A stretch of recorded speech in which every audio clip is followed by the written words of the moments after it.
I come from a community in southern Ontario where we had a residential school called Montreal.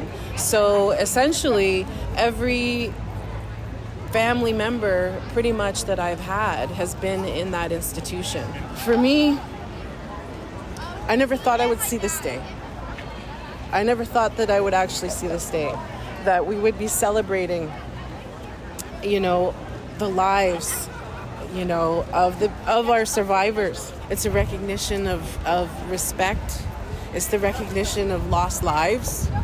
It's the recognition of those who still suffer, intergenerational traumas. So, I'm really actually very touched by the people who want to learn about Indigenous culture, who want to learn about residential school, who want to learn about the true history of Canada. So I think that's what this does. Events like this actually open up the true history of Canada. My mom was from Manitoulin Island, Winnipeg, Ontario. She was a residential school survivor. She wasn't allowed to speak her language. She wasn't allowed to even sing. She was forced to speak English.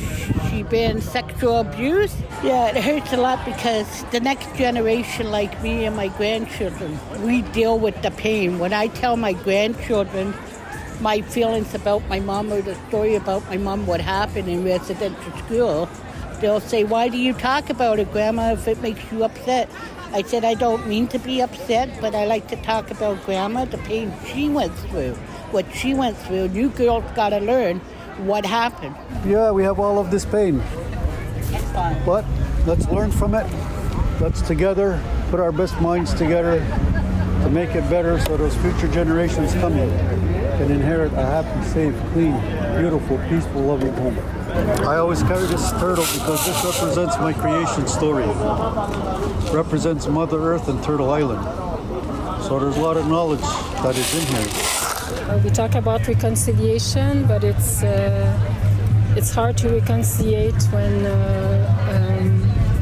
you know about the politics of assimilation and then what it did to all the Indigenous people across Canada, and specifically when you lost your identity, your language, your culture by being adopted out, or by when my mother was sharing her stories when she went to residential school. It's quite, it was not always a good place. It's hard to reconciliate. It's slow steps of healing for every individual and every Indigenous people, Inuit, First Nation, Métis people are been affected in different ways.